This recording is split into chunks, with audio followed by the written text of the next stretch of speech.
David O'Sullivan here, and in this video I'm going to be counting down the films which I believe are the top 5 all-time greatest science fiction films.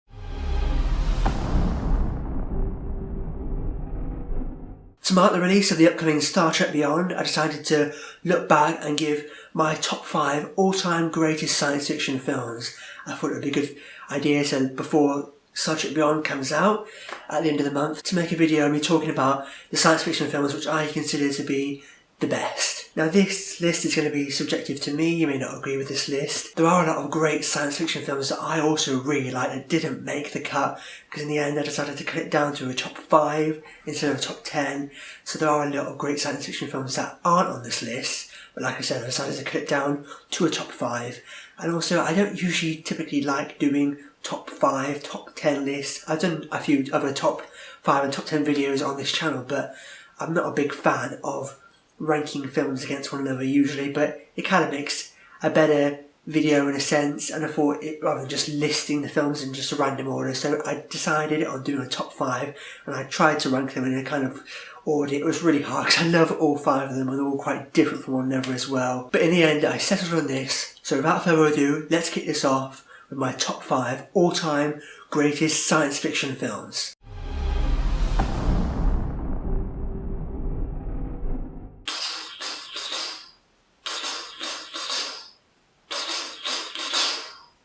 I'll be back. That's right, the first film up, it's The Terminator. Now I settled on The Terminator at number 5 on the list. I did at one point have both The Terminator and Terminator 2 on this list when it was a top 10, but in the end I decided to put the first one over the second one, because even though I may like the second one more slightly over this one, Terminator 2 is more of a big blockbuster action movie. It's still sci-fi, but it's more sci-fi action, where the first one is more of a kind of a low budget kind of sci-fi thriller kind of thing. So I decided to count the first one over the second one, and also I decided, as I'm going to be talking about the all-time greats of the genre, I decided only to include classics in a sense. All the films on this list are going to be before 1985, so I thought Terminator 2 and say The Matrix as well, which I consider to be on this list as well. I thought they're kind of too recent, like the 90s, and they're more action films as well, so I decided not to count them. So yeah, at number 5 it's The Terminator, and just the Terminator franchise is just one of the best science fiction franchises out there. I mean, they're not very good anymore. There hasn't been really a good one since Terminator 2, but I really consider the Terminator franchise to be The Terminator and Terminator 2. It kind of where it ends for me. I think James Cameron likes to think it ends at Terminator 2 as well, so yeah. It would be nice to get another good Terminator film again, but for me, I think Terminator and Terminator 2 are great, and that's, for me, that's the series. That's it, where it ends at Terminator 2. But yeah, the first Terminator is where it all began, and it's so great. It came out in 1984, and even though Terminator 2 probably has better effects because it came out in the 90s, the Terminator still had really good effects for the time which it came out. Just the prosthetics and makeup of how they made Arnold look like the Terminator.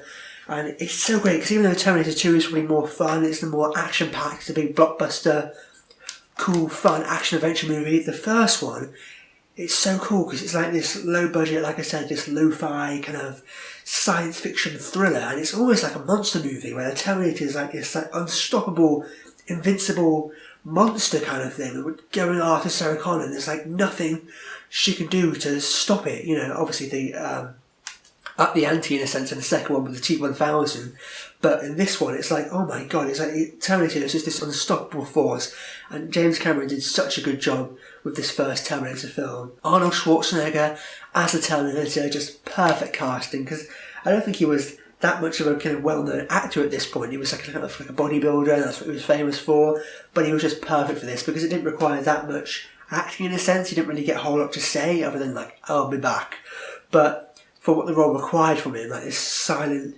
but deadly kind of monster machine, he did such an incredible job. He really became that character. You really believed he was the Terminator, you know, because even though it came out in the early 80s, the effects aren't as good as, like, you know, science fiction films today. They did such an incredible job at making us believe this is real, that he actually is this Terminator underneath this, you know, metal endoskeleton underneath the organic tissue, and he just, oh my god, he did such a really great job. He really killed it in the role. Linda Hamilton as Sarah Connor as well.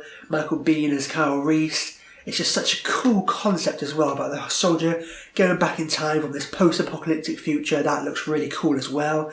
And how he ends up meeting Sarah Connor, and then they have the kid which ends up becoming John Connor, who ends up sending him back in time. And it's just such a cool concept, this cool mind-bending time travel sci-fi thriller. It's just so cool because, like I said, the Terminator 2 is probably better as an action movie, but as a sci-fi thriller, this is just so cool. So I had to put it on my list. So at number 5, it's the Terminator.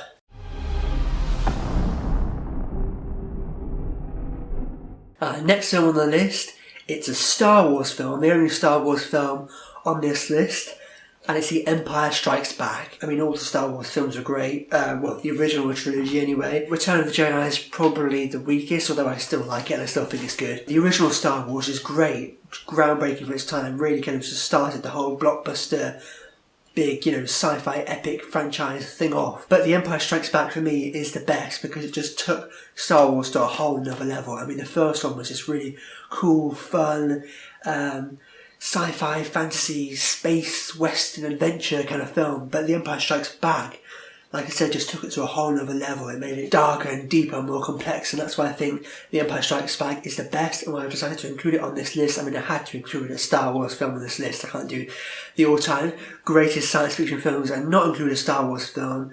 I did also like the same with Terminator. I did have the original Star Wars on this list as well, but when I cut it down to a top 5, I decided to just choose between the two. In the end, I settled on The Empire Strikes Back because, like I said, I think it is the best. Because although I do really like the first Star Wars film, it took a little bit while to get going. I had to kind of set up the world, introduce us to these characters and that, but this Empire Strikes Back, it just gets straight into it. We're there on the ice planet Hoth, we're there with the characters, and obviously the Empire Strikes Back in this film, whereas they kind of won the day in a sense in the first film. They end up essentially losing in this film. The enemy actually fights back and wins, and it's just so great. Of course, we have all the iconic Star Wars characters: Luke Skywalker, Princess Leia, Han Solo, Darth Vader. Just the confrontation between Luke and Darth Vader at the end. Oh my god, it's so good. It's so worth it because the whole film, you're waiting for the moment that they're going to meet and they have that epic confrontation at the end of the film. No, I am your father. No! It's just so good. It's such an iconic moment. Although George Lucas went back and kind of tweaked the original films, I don't know why he did. There's so many kind of tweaks in the first one where he's just throwing these CGI animals in and he's like, what the hell is he doing? There's not that much I don't think he changed to The Empire Strikes Back. It's just so great. That finale, just one of the most iconic movie endings of all time. So great there. And like I said, it's essentially kind of, the heroes essentially lose at the end of this film. It's not a happy ending. Star Wars, one of the most iconic science fiction blockbuster movie franchises out there. And for me, Empire Strikes Back is the best of the series. That's why I've got it on this list at number 4. Okay, now we're getting to the top 3 now, and I really struggled with the ordering of this top 3. I try not to think about it too much because the more I think about it, the more I'm going to just change it around. I love all three for different reasons. I think all 3 of them are great. All 3 of them could be number 1. But in the end, I decided to settle on this. And at number 3, it's Planet of the Apes. The original 1968 classic. You maniacs! You blew it up! Oh, damn you! Damn you all to hell! Everyone talks about how the original Star Wars film was like the first blockbuster, or Jaws was the first blockbuster, but I consider Planet of the Apes to be the first blockbuster.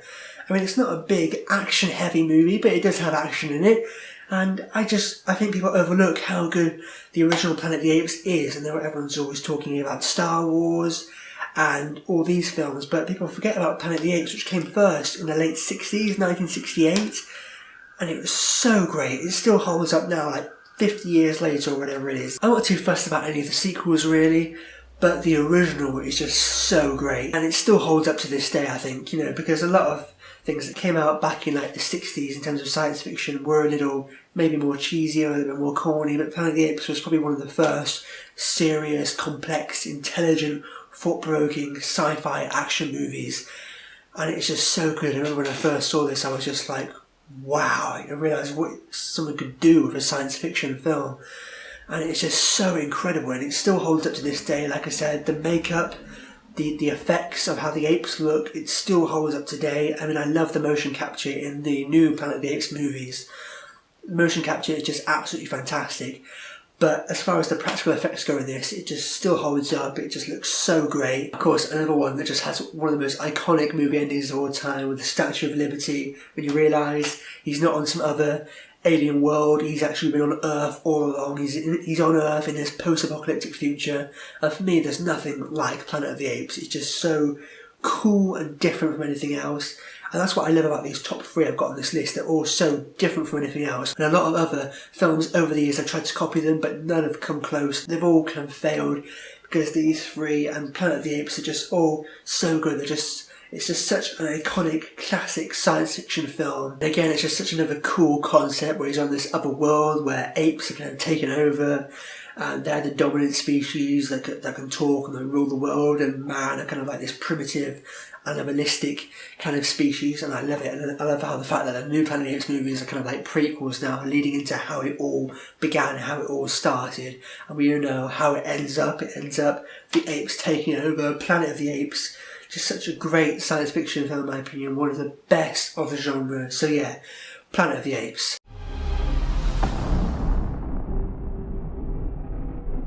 And number 2 on the list now, again, I had another really difficult decision deciding between the ordering of these 2, because I love them both. I probably have a personal preference over one more than the other, but in the end I decided to settle on this, and at number 2, it's Blade Runner. I absolutely freaking love Blade Runner. It's so great. Again, it's the greatest science fiction films, but yeah, I think a lot of people kind of overlook it, I think. I don't think a lot of people really kind of give it the credit it deserves. I mean, a lot of people talk about, like I said, Star Wars, Star Trek, all these other kind of things, but Blade Runner is just one of the most cool, most different science fiction films ever made.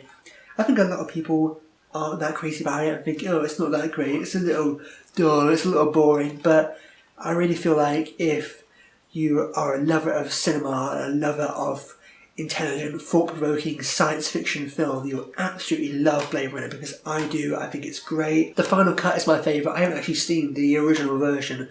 I mean, I've seen bits of it. I know that the original version has the voiceover, but for me, I don't think it needs the voiceover. The voiceover, from the bits I've seen anyway, kind of ruin it.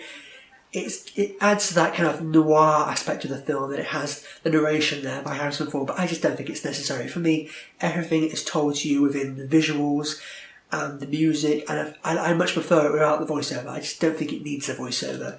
The final cut takes away the voiceover and it adds some of the little bits here and there, but for me the final cut is a definitive version.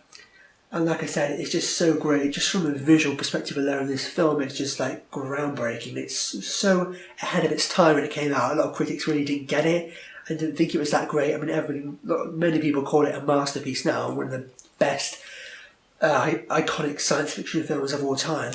And I think it is. I think it is just so great.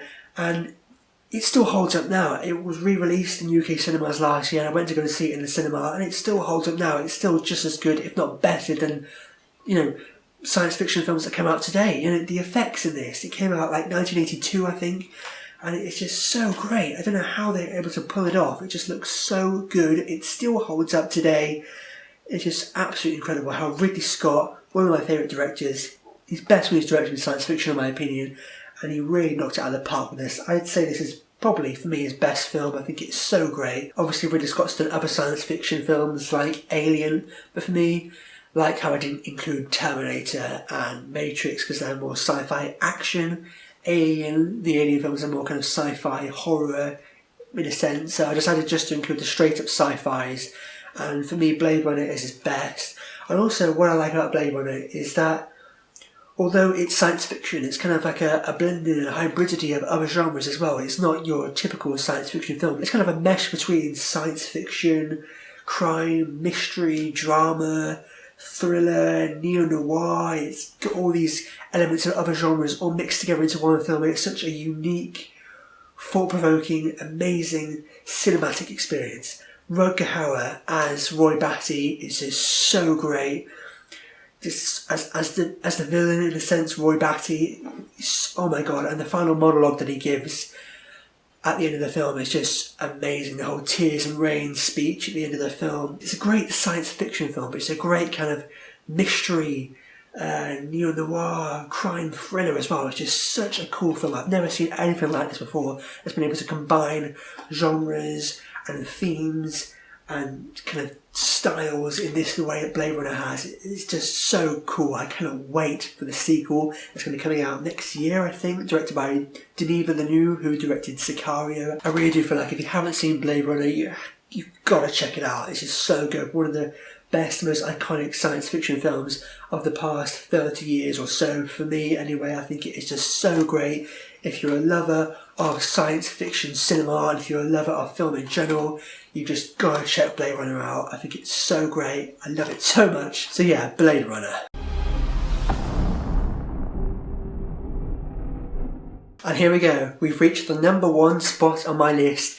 The film which I consider to be the all-time greatest science fiction film ever made. It's Stanley Kubrick's 2001 A Space Odyssey. What an iconic, influential masterpiece. End of story. Not only do I think this is one of the best science fiction films ever made, I mean, I absolutely love Blade Runner and Planet of the Apes. I could have easily put them at #1. But what edged 2001 out for me was the fact that not only is it a great science fiction film, but it's an extraordinary, masterful, iconic, influential, incredible piece of cinema in general. I mean, you watch this film and it's just absolutely mind-blowing. It came out in 1968, the same time as Planet of the Apes, funny enough, a year before the moon launch as well, which is interesting because there's a moon launch sequence in this film. A lot of people are like, oh my god, Stanley Kubrick helped to fake the moon launch. I don't know. You watch this film and it's just so incredible. I watched so many kind of videos online of the stars talking about how they made it, and you watch this film and there's no CGI. It's all done practically. Everything you see in this film is real, and it's just so unbelievably, mind-blowingly incredible. This came out in the late 60s, and what they're able to accomplish in this film, what Stanley Kubrick was able to pull off with this film, it all looks so incredibly real. It doesn't look fake at all. You would never believe this came out in the 60s. It's just remarkable. It's just such an amazing film. Like, there's nothing else like it. A lot of other films, again, have tried to copy it, but none have come close. It's just such an iconic masterpiece of a film. Just the story. It's just one of the most epic films. Epic's used a lot nowadays. Oh my god, that was so epic. But this really is epic. It's like one of the most epic films I've ever seen. Even the opening 10-second title sequence is like the most epic kind of overture, kind of title sequence you've ever seen. It's literally just 2001: A Space Odyssey, and we've got the planet, the sun there, the horizon, the light coming over it, and it's just that with the music. And it's just, oh my god, it's just so epic. Honestly, the music as well, that's another thing I like so much about this film. With most science fiction films, the scores are very kind of futuristic, but with this, it uses kind of old, traditional, classic, kind of operatic, orchestral music, and it just fits so well. Christopher Nolan did something kind of similar with Interstellar. You can tell he was very much inspired by 2001. I think it's one of his favourite films as well.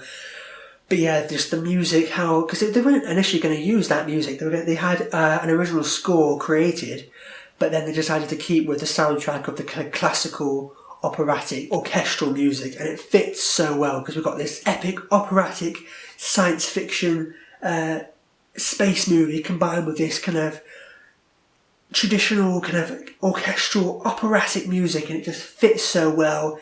Such a great combination between just the visuals, the music, and of course we've got Hal as well. Dave, what are you doing? Just what do you think you're doing, Dave? I think you know the problem just as well as I do. Oh my god, it's so great, because in a lot of science fiction films where there's like robots or artificial intelligence, it can be quite kind of cheesy or quite kind of over the top, but Hal in this film, it's just so great how he has the kind of calm, in control voice, yet it's kind of unnerving and chilling at the same time.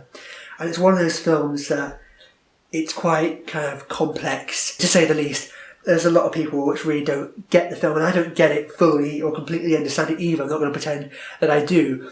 But that's what I like about it. A lot of films that are kind of really complex, sometimes I don't like, because it's like, oh, it's just annoying because you can't get into it because you don't understand what the hell is going on. You're just like, what the hell was all that about? But with 2001: A Space Odyssey, I like it because it's so great, because it's complex, it's thought-provoking, it gets you thinking about it. Just like Blade Runner, Planet of the Apes, it doesn't spoon-feed everything to you. You have to figure it out yourself. It's up to audience interpretation in a sense. It's kind of very mysterious, very ambiguous. It's up to your audience to decide what they think is going on, what they think is the true underlying meaning and deeper messages and behind it all. And it's just so great. I love it. It's a film that even long after it's finished, you can't stop thinking about it, trying to think what everything meant, what was going on. And it's just so great. I absolutely love it in that respect. Because like I said, some films, when they're too overcomplicated or convoluted for their own good, it's a little annoying. But with films like 2001: A Space Odyssey, it works so incredibly well. The opening with the dawn of man, with the kind of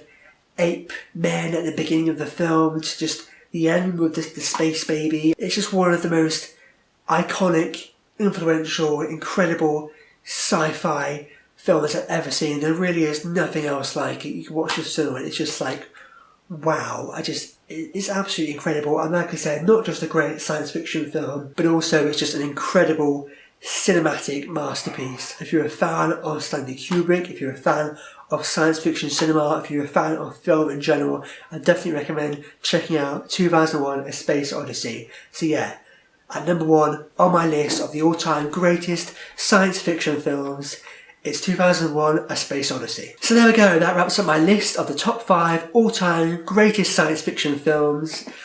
What do you think about my list? Do you agree with me, or what are your favourite science fiction films of all time? Which do you consider the best? Let me know down below, I'd love to know. And also, I'm going to be seeing Star Trek Beyond this Friday, I believe. I'm going to be seeing it in a few days' time. I'm really looking forward to seeing that. I'm a big fan of the modern Star Trek movies. I'm really looking forward to seeing Star Trek Beyond, so that should be the next review, a review for Star Trek Beyond, so look out for that.